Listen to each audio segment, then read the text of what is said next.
finally, the CIRQA has arrived and is on my wrist. Now, from the first video I made covering it back in January, it's been over 6 months. I've had it for a couple days now, so in this video we're going to cover the unboxing, the hardware rundown, some features, and early impressions. There's a few things that have really surprised me so far. Let's jump in.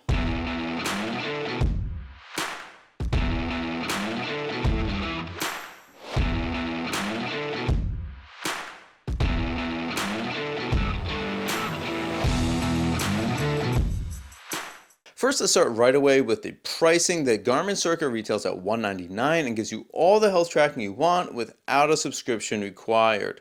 I feel like this price was more or less inevitable. I wouldn't have been surprised to see anywhere from $149 to $249. The price had to stay under the entry-level GPS watches like the Forerunner 70, but Garmin definitely doesn't want to compete on price against the likes of the Fitbit Air and Amazfit Helio at $99, so they landed right in the middle.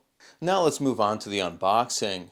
You're going to see that you've been relegated to the less fancy rectangular product box from Garmin, which is reserved for accessories, not the luxurious square shape used for watches. Inside you have just your manual, your standard charging cable, and the CIRQA itself. Now I will say it's nice that the charging port is the same as pretty much all their other products, at least anything that's been sold anytime recent, so you don't have to worry about keeping cables separate. Now here you can see the black color with the lighting. It might be a little tough to see exactly what it looks like, but there's definitely some gray going on for sure. I'll put it up against some things that are actually black so you can see a comparison, but it's dark gray, which I think is nicer. I think it's much more wearable color than something that is just pure dark black. Now by accident, I kind of got two of these, so this one is definitely going to be going back, but for your benefit, here it is next to the French gray color. You can see what that one looks like as well, and French gray is definitely just beige. Now let's take a look at the hardware next, starting with the actual strap. I got the small medium size, and my wrist is just over 6¾ inches in diameter, roughly about 17.5 centimeters. I knew that the small medium would fit, and I didn't want the extra material that would come if I got that large XL size. So aside from being a little more careful getting my hand in and out if I'm swapping it, taking it off, I think it's a great option for my wrist size. Now, the Garmin CIRQA uses a very non-standard 14mm quick release pin, and it might take a little bit of finagling to get the pin into the lug hole if you're going to be swapping straps. It's not a bad system though, it's just a standard quick release spring bar. Now, 14mm is very small and not used with any sort of regular watchmakers.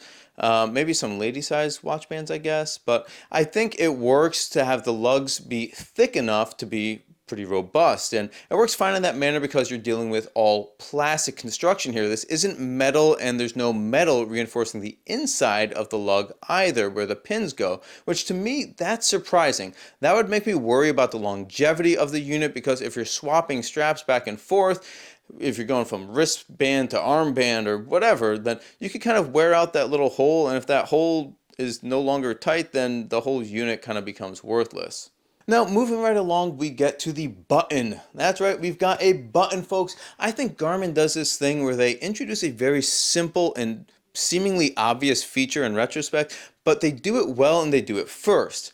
Like, I have to say, when I saw the flashlight first introduced with the Instinct 2X, I got some Dick Tracy type vibes, and I thought it was just absolutely ridiculous. Now, not only do almost all the new Garmin models come with a flashlight, but the whole rest of the industry is copying them, and I think a flashlight on a watch is amazing now. So, here we are with the screenless wearable with a button. You just push the button and you get a few different functions here. You could start an activity, that's a default one.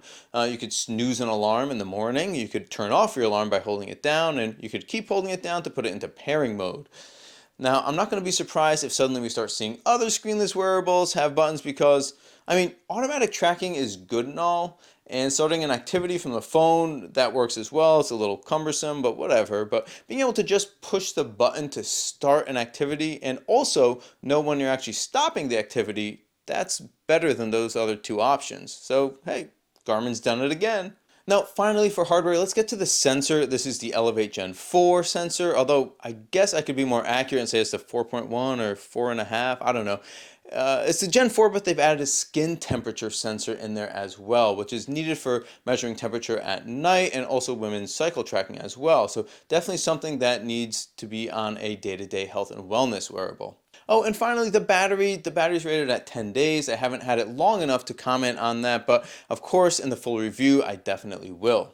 All right, now for a quick feature rundown. You can track a boatload of activities, of course. I think it's like over 80 or something is the count. Now, by default, it will track a generic activity when you push the button, and then you can just specify what it was after the fact in the Connect app. And if you use automatic detection, it will have some learning capabilities to more often suggest the activities you do more frequently. When you're not doing activities, you get all the normal Garmin goodies like body battery, training readiness, constant heart rate monitoring, sleep tracking, step counting, heart rate variability. Pretty much everything you would normally get when you're wearing a recently sold watch from Garmin. For wearing locations, you can wear the CIRQA on your upper arm or your wrist. Both are officially supported, and you specify which location you're using in Garmin Connect. Now, the official armband is $60 and is also somehow sold out for the next 2 months at the time I'm recording this. But you could already start to kind of put together third-party solutions, so we'll be doing that pretty soon.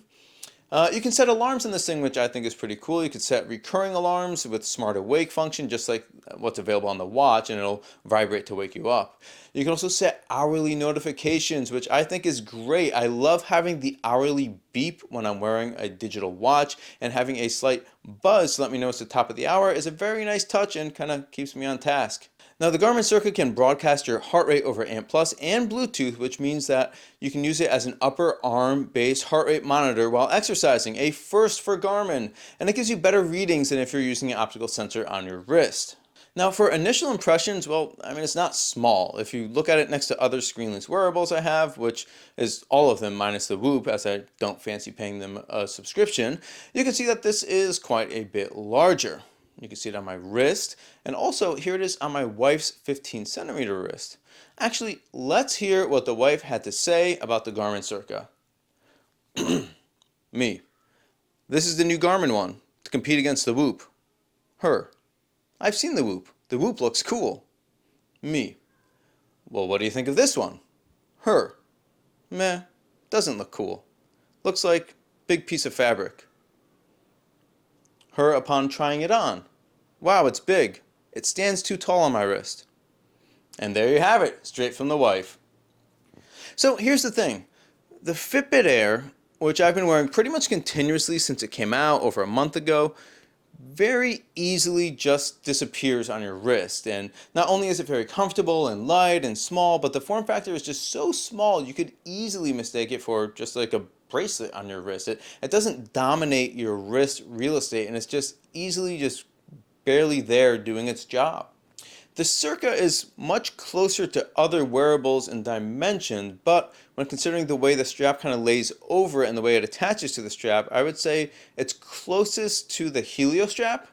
Now, I almost always wear the Helio strap on my upper arm, but if it's mounted on the wrist strap, it has a similar mounting style where the strap goes over the entirety of the module and uses quick release pins to attach in, so it wears similarly to the CIRQA in that regard. But the CIRQA is just big. It just dominates your wrist. It has the same wrist presence that a mechanical wristwatch would. Now, is it the same size? No, and it's smaller than, of course, a sports watch, but the length of the thing really makes it present, and especially the height, how much it comes off the wrist.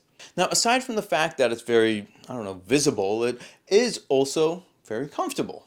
It's the heaviest of all the wearables aside from the Polar Loop, which has a fair amount of metal used on the sensor, but we're talking about it's just a few grams heavier than the other one, so it's so light that even with those extra grams, you don't really feel it, you're not aware of it.